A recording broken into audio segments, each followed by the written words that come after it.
बोलो सत्यनारायण भगवान की जय। सत्यनारायण व्रत कथा प्रथम अध्याय। सत्यनारायण व्रत का पूरा संदर्भ यह है कि पूरा काल में शौन कादि ऋषि नैमिषारण्य स्थित महर्षि सूत के आश्रम पर पहुँचे। ऋषिगण महर्षि सूत से प्रश्न करते हैं कि लौकिक कष्ट मुक्ति, सांसारिक सुख समृद्धि एवं पार लौकिक लक्ष्य की सिद्धि के लिए सरल उपाय क्या है। महर्षि सूत शौनकादि ऋषियों को बताते हैं कि ऐसा ही प्रश्न नारद जी ने भगवान विष्णु से किया था। भगवान विष्णु ने नारद जी को बताया कि लौकिक क्लेश मुक्ति, सांसारिक सुख समृद्धि एवं पारलौकिक लक्ष्य सिद्धि के लिए एक ही राजमार्ग है, वह है सत्यनारायण व्रत। सत्यनारायण का अर्थ है सत्याचार, सत्याग्रह, सत्यनिष्ठा। संसार में सुख समृद्धि की प्राप्ति सत्याचरण द्वारा ही संभव है। सत्य ही ईश्वर है। सत्याचरण का अर्थ है ईश्वर आराधन, भगत्व, पूजा। कथा का प्रारंभ सूत जी द्वारा कथा सुनाने से होता है। नारद जी भगवान श्री विष्णु के पास जाकर उनकी स्तुति करते हैं। स्तुति सुनने के अंतर भगवान श्री विष्णु जी ने नारद जी से कहा, महाभाग, आप किस प्रयोजन से यहाँ आए हैं? आपके मन में क्या है? कहिए, वह सब कुछ मैं आपको बताऊंगा। नारद जी बोले, भगवान, मृत्युलोक में अपने पाप कर्मों के द्वारा विभिन्न योनियों में उत्पन्न सभी लोग बहुत प्रकार के क्लेशों से दुख हो रहे हैं। हे नाथ, किस लघु उपाय से उनके कष्टों का निवारण हो सकेगा? यदि आपकी मेरे ऊपर कृपा हो तो वह सब मैं सुनना चाहता हूँ। उसे श्री भगवान ने कहा, हे वत्स, संसार के ऊपर अनुग्रह करने की इच्छा से आपने बहुत अच्छी बात पूछी है। जिस व्रत के करने से प्राणी मोह से मुक्त हो जाता है, उसे आपको बताता हूँ, सुने। हे वत्स, स्वर्ग और मृत्युलोक में दुर्लभ भगवान सत्यनारायण का एक महान पुण्यप्रद व्रत है। आपके स्नेह के कारण इस समय मैं उसे कह रहा हूँ। अच्छी प्रकार विधि विधान से भगवान सत्यनारायण व्रत करके मनुष्य शीघ्र ही सुख प्राप्त कर परलोक में मोक्ष प्राप्त कर सकता है। भगवान की ऐसी वाणी सुनकर नारद मुनि ने कहा, प्रभु, इस व्रत को करने का क्या फल है? इसका विधान क्या है? इस व्रत को किसने किया और इससे कब करना चाहिए? यह सब विस्तार पूर्वक बतलाइए। श्री भगवान ने कहा, यह सत्यनारायण व्रत दुख, शोक आदि का शमन करने वाला, धन धान्य की वृद्धि करने वाला, सौभाग्य और संतान देने वाला तथा सर्वत्र विजय प्रदान करने वाला है।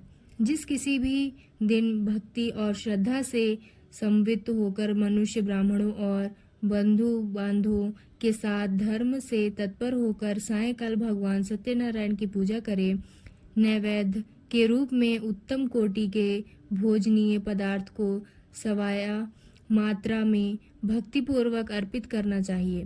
केले के फल, घी, दूध, गेहूं का चूर्ण अथवा गेहूं के चूर्ण के अभाव में साठी, चावल का चूर्ण, शक्कर या गुड़, यह सब भस्म सामग्री सवाया मात्र में एकत्र कर निवेदित करनी चाहिए। बंधु बांधवों के साथ श्री सत्यनारायण भगवान की कथा सुनकर दक्षिणा देनी चाहिए। तदंतर बंधु बांधवों के साथ भोजन कराना चाहिए।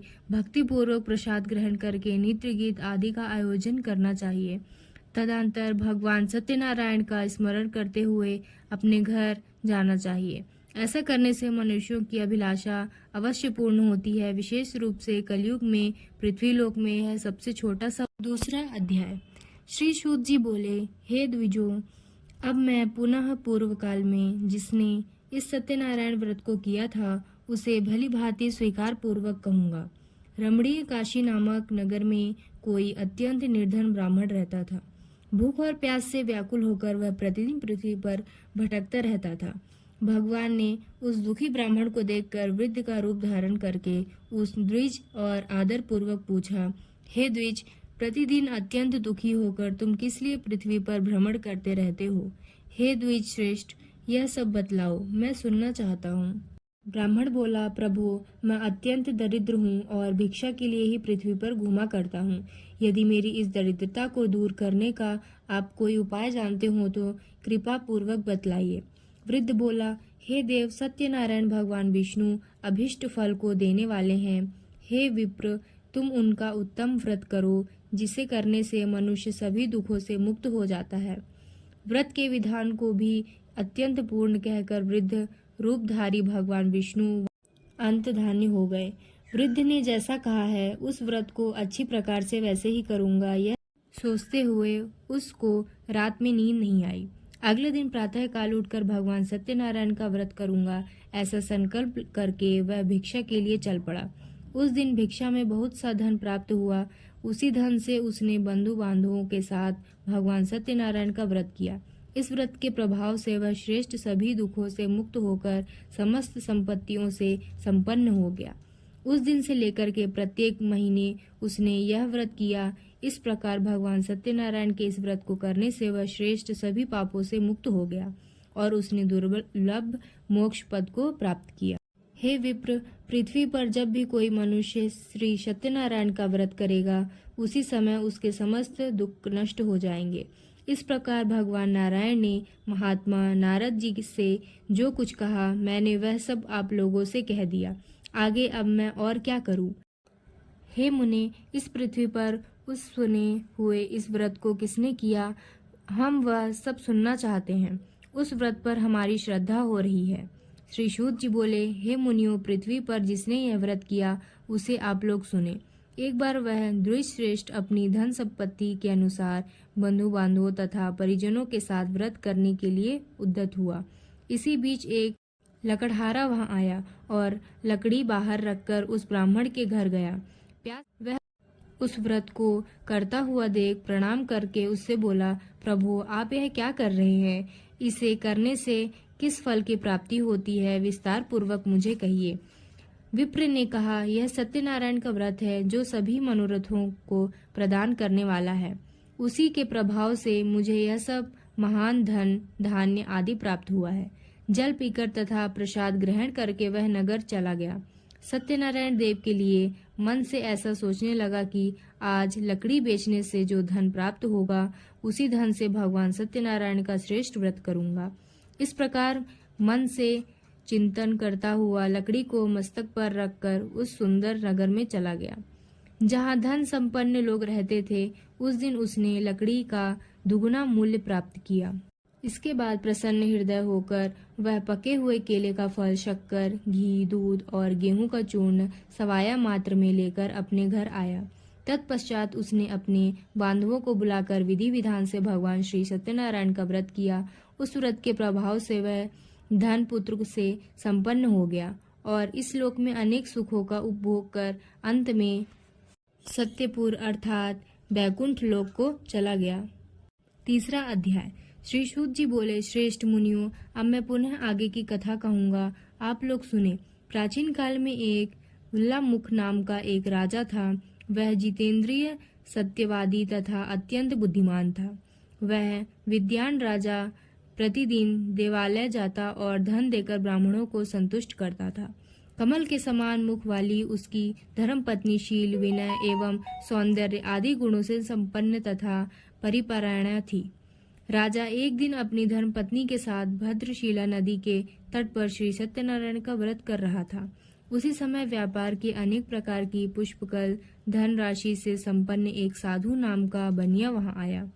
भद्रशिला नदी के तट पर नाव को स्थापित कर वह राजा के समीप गया और राजा को उस व्रत में दीक्षित देखकर विनय पूर्वक पूछने लगा।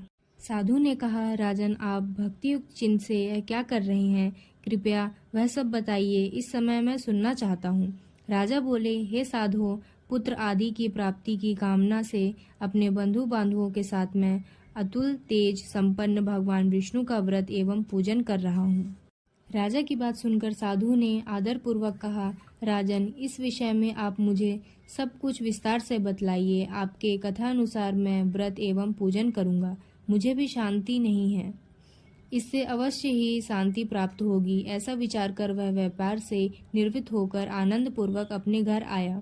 उसने अपनी भार्या से शांति प्रदान करने वाले इस सत्यव्रत को विस्तार पूर्वक बताया तथा जब मुझे शांति प्राप्त होगी तब मैं इस व्रत को करूँगा। इस प्रकार उस साधु ने अपनी भार्या लीलावती से कहा। एक दिन उसकी लीलावती नाम की सती साध्वी भार्या पति के साथ आनंद चित्त से ऋतुकालीन धर्माचरण में प्रवृत्त हुई। और भगवान श्री सत्यनारायण की कृपा से उसकी वह भार्या गर्भिणी हुई। 10वें महीने में उसने कन्या रत्न की उत्पत्ति हुई और वह शुक्ल पक्ष के चंद्रमा की भांति दिन प्रतिदिन बढ़ने लगी।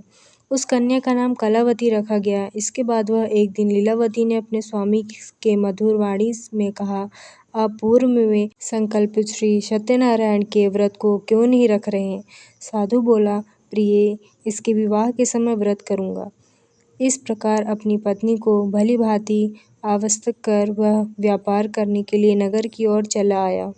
इधर कन्या कलावती पिता के घर में बढ़ने लगी। तदंतर धर्मज्ञ साधु ने नगर में सखियों के साथ क्रीड़ा करती हुई अपनी कन्या को विवाह योग्य देखकर आपस में मंत्रणा करके कन्या विवाह के लिए श्रेष्ठ वर का अन्वेषण करो, ऐसा दूत से कहकर शीघ्र ही उसे भेज दिया। उसकी आज्ञा प्राप्त करके वह दूत कांचन नामक नगर में गया और वहां एक वाणिक का पुत्र लेकर आया। उस साधु ने उस वाणिक के पुत्र को सुंदर और गुणों से संपन्न देखकर अपनी जाति के लोगों तथा बंधु बांधवों के साथ संतुष्ट चित्त हो विधि विधान से वणिकपुर के साथ में कन्या का दान कर दिया। उस समय वह साधु बनिया दुर्भाग्यवश भगवान सत्यनारायण का वह उत्तम व्रत करना भूल गया। पूर्व संकल्प के अनुसार विवाह के समय व्रत न करने के कारण भगवान उस पर रुष्ट हो गए। कुछ समय पश्चात अपने व्यापार कर्म में कुशल वह साधु बनिया काल की प्रेरणा से अपने दामाद के साथ व्यापार करने के लिए समुद्र के समीप स्थित रत्नसारपुर नामक सुंदर नगर में गया और अपने श्री संपन्न दामाद के साथ वहां व्यापार करने लगा। उसके बाद वे दोनों राजा चंद्रकेतु के रमणीय उस नगर में गए।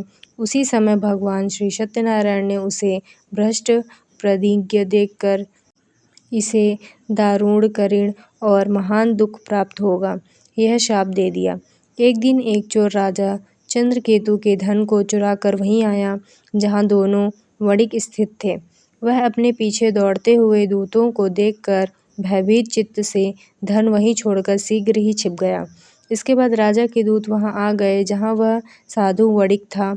वहां राजा के धन को देखकर वे दूत उन दोनों वाणिक पुत्रों को बांधकर ले आए और हर्षपूर्वक दौड़ते हुए राजा से बोले, प्रभु, हम तो चोर पकड़ लाए हैं, इन्हें देखकर आप आज्ञा दें। राजा की आज्ञा से दोनों शीघ्र ही दृढ़तापूर्वक बांधकर बिना विचार किए महान कारागार में डाल दिए गए। भगवान सत्यदेव की माया से किसी ने उन दोनों की बात नहीं सुनी और राजा चंद्रकेतु ने उस दोनों का धन भी ले लिया। भगवान के शाप से वणिक के घर में उसकी भार्या भी अत्यंत दुखित हो गई और उनके घर में सारा का सारा जो धन था वह चोर ने चुरा लिया। लीलावती शारीरिक तथा मानसिक पीड़ाओं से युक्त भूख और प्यास से दुखी हो अन्न की चिंता से दर दर भटकने लगी। कलावती कन्या भी भोजन के लिए इधर उधर प्रतिदिन घूमने लगी। एक दिन भूख से पीड़ित कलावती एक घर गई। वहां जाकर उसने श्री सत्यनारायण के व्रत पूजन को देखा। वहां बैठकर उसने कथा सुनी और वरदान मांगा। उसके बाद प्रसाद ग्रहण करके वह कुछ रात होने पर घर गई। माता ने कलावती कन्या से प्रेम पूर्वक पूछा, पुत्री, रात में तू कहाँ रुक गई थी? तुम्हारे मन में क्या है? कलावती कन्या ने तुरंत माता से कहा, माँ, मैंने एक घर में मनोरथ प्रदान करने वाला व्रत देखा है।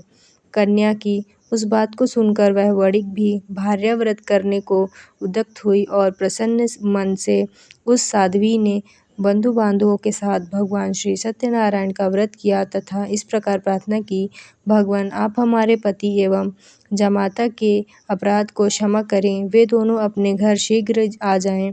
इस व्रत से भगवान सत्यनारायण पुनः संतुष्ट हो गए तथा उन्होंने नृपश्रेष्ठ चंद्रकेतु को स्वप्न दिखाया और स्वप्न में कहा, नृपश्रेष्ठ, प्रातःकाल दोनों वाणिकों को छोड़ दो और वह सारा धन भी दे दो जो तुमने उनसे इस समय ले लिया है, अन्यथा राज्य, धन एवं पुत्र सहित तुम्हारा सर्वनाश कर दूंगा। राजा से स्वप्न में ऐसा कहकर भगवान सत्यनारायण अंतर्ध्यान हो गए। इसके बाद प्रातःकाल राजा ने सभा में बैठकर अपना स्वप्न लोगों को बताया और कहा, दोनों बंधी वाणिक पुत्रों को शीघ्र ही मुक्त कर दो। राजा की ऐसी बात सुनकर वे राजपुरुष दोनों महाजनों को बंध मुक्त करके राजा के सामने लाकर विनय पूर्वक बोले, महाराज, बेड़ी बंधन से मुक्त करके दोनों वाणिक पुत्र लाए गए हैं। इसके बाद दोनों महाजन नृपश्रेष्ठ चंद्रकेतु को प्रणाम करके अपने पूर्व वृत्तांत का स्मरण करते हुए भयभिन्न हो गए और कुछ बोल न सके। राजा ने वणिक पुत्रों को देखकर आदरपूर्वक कहा, आप लोगों को प्रारंभवश यह महान दुख प्राप्त हुआ है, इस समय कोई भय नहीं है। ऐसा कहकर उनकी बेड़ी खुलवाकर शौर्य कर्म आदि कराया। राजा ने वस्त्र अलंकार देकर उन दोनों वाणिक पुत्रों को संतुष्ट किया तथा सामने बुलाकर वाणी द्वारा अत्यधिक आनंदित किया। पहले जो धन लिया था उसे दूना करके दिया। इसके बाद राजा ने पुनः उनसे कहा, साधो अब आप अपने घर को जाएं। राजा को प्रणाम करके आपकी ही कृपा से हम जा रहे हैं।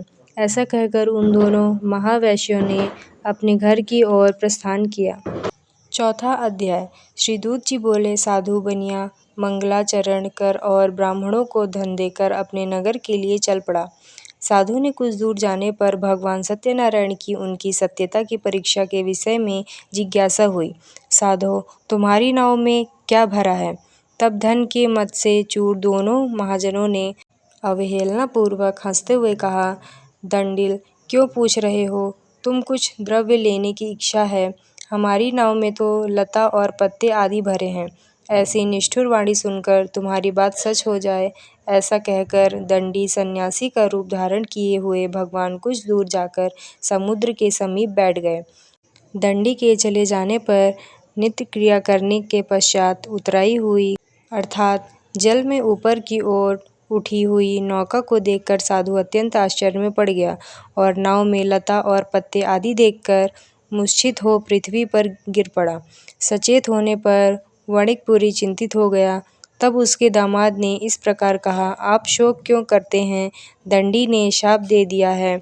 इस स्थिति में ही चाहे तो सब कुछ कर सकते हैं, इसमें संशय नहीं। अतः उन्हीं की शरण में हमें चले, वहीं मन की इच्छा पूर्ण होगी। दामाद की बात सुनकर वह साधु बनिया उनके पास गया और वहां दंडी को देखकर उसने भक्तिपूर्वक उन्हें प्रणाम किया तथा आदरपूर्वक कहने लगा, आपके सम्मुख मैंने जो कुछ कहा है असत्य भाषण रूप अपराध किया है।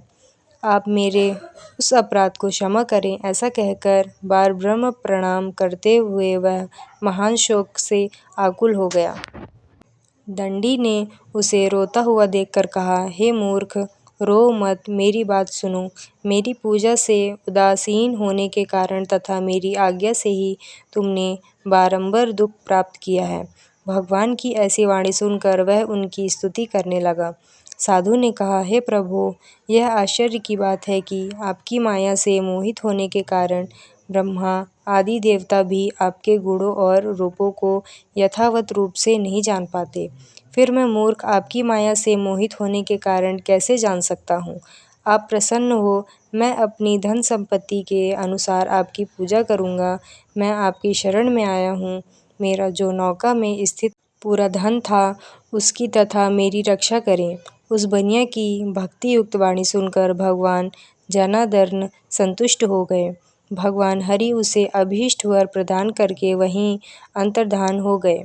उसके बाद वह साधु अपनी नौका में चढ़ा और उसे धन धान्य से परिपूर्ण देखकर भगवान सत्यदेव की कृपा से हमारा मनोरथ सफल हो गया। ऐसा कहकर स्वजनों के साथ उसने भगवान की विधिवत पूजा की। भगवान श्री सत्यनारायण की कृपा से वह आनंद से परिपूर्ण हो गया और नाव को प्रयत्नपूर्वक संभाल कर उसने अपने देश के लिए प्रस्थान किया। सुधा बनिया ने अपने दामाद से कहा, वह देखो, मेरी रत्नपुरी नगरी दिखाई दे रही है। इसके बाद उसने अपने धन के रक्षक दूत को अपने आगमन का समाचार देने के लिए अपनी नगरी में भेजा। उसके बाद उस दूत ने नगर में जाकर साधु की भार्या को देख हाथ जोड़कर प्रणाम किया तथा उसके लिए अभीष्ट बात कही। सेठ जी अपने दामाद तथा बंधु वर्गों के साथ बहुत सारे धन धान्य से संपन्न होकर नगर के निकट पधार गए हैं। दूत के मुख से यह बात सुनकर वह महान आनंद से प्रलय हो गई और उस साध्वी ने सत्यनारायण की पूजा करके अपनी पुत्री से कहा, मैं साधु के दर्शन के लिए जा रही हूँ, तुम शीघ्र आओ। माता का ऐसा वचन सुनकर व्रत को समाप्त करके प्रसाद का परित्याग कर वह कलावती भी अपने पति का दर्शन के लिए चल पड़ी। इससे भगवान सत्यनारायण रुष्ट हो गए और उन्होंने उसके पति को तथा नौका को धन के हाथ हरण करने जल में डुबा दिया। इसके बाद कलावती कन्या अपने पति को न देख महान शोक में रुदन करती हुई पृथ्वी पर गिर पड़ी। नाव का अदर्शन तथा कन्या को अत्यंत दुखी देख भयभीत मन से साधु बनिया से सोचा, यह क्या आश्चर्य हो गया। नाव का संचालन करने वाले भी सभी चिंतित हो गए। तदंतर वह लीलावती भी कन्या को देखकर विह्वल हो गई और अत्यंत दुख में विलाप करती हुई अपने पति के इस प्रकार बोली, अभी अभी नौका के साथ वह कैसे आरक्षित हो गया। न जाने किस देवता की उपेक्षा से वह नौका हरण कर ली गई, अथवा श्री सत्यनारायण का महात्म्य कौन जान सकता है। ऐसा कहकर वह स्वजनों के साथ विलाप करने लगी और कलावती कन्या को गोद में लेकर रोने लगी। कलावती कन्या भी अपने पति के नष्ट हो जाने पर दुखी हो गई और पति की पादुका लेकर उनका अनुगमन करने के लिए उनके मन में निश्चय किया। कन्या के इस प्रकार के आचरण को देख भार्या सहित वह समज्ञ साधु बनिया अत्यंत शोक संतप्त हो गए और सोचने लगा, या तो भगवान सत्यनारायण ने यह अपहरण किया है, अथवा हम अभी भगवान सत्यदेव की माया से मोहित हो गए हैं। अपनी धन शक्ति के अनुसार मैं भगवान श्री सत्यनारायण की पूजा करूंगा। सभी को बुलाकर इस प्रकार कहकर उसने अपने मन में इच्छा प्रकट की और बारंबार भगवान सत्यदेव को दंडवत प्रणाम किया। इससे दीनों के परिपालन भगवान सत्यदेव प्रसन्न हो गए। भक्त वत्सल्य भगवान ने कृपा पूर्वक कहा, तुम्हारी कन्या प्रसाद छोड़कर अपने पति को देखने चली आई थी। निश्चय ही इसी कारण उसका पति अदृश्य हो गया है। यदि घर जाकर प्रसाद ग्रहण करके वह पुनः आए तो वह साधु बनिया तुम्हारी पुत्र पुत्री को प्राप्त करेगा, इसमें संशय नहीं। कन्या कलावती भी आकाश मंडल से ऐसी वाणी सुनकर शीघ्र ही घर गई और उसने प्रसाद ग्रहण किया। पुनः आकर स्वजनों के साथ अपने पति को देखा। तब कलावती कन्या ने अपने पिता से कहा, अब तो घर चलें, विलंब क्यों कर रहे हैं। कन्या की यह बात सुनकर वणिक पुत्र संतुष्ट हो गया और विधि विधान से भगवान सत्यनारायण का पूजन करके धन तथा बंधु बांधवों के साथ अपने घर गया। तदंतर पूर्णिमा तथा संक्रांति पर्वों पर भगवान सत्यनारायण का पूजन करके हुए इस लोक में सुख भोग कर अंत में वह सत्यपुर अर्थात वैकुंठ लोक को चला गया। 5वां अध्याय। श्री सूत जी बोले, श्रेष्ठ मुनियों, अब इसके बाद मैं दूसरी कथा कहूँगा, आप लोग सुने। अपनी प्रजा का पालन करने में तत्पर तुंगध्वज नामक एक राजा था। उसने सत्यदेव के प्रसाद का परित्याग करके दुख प्राप्त किया।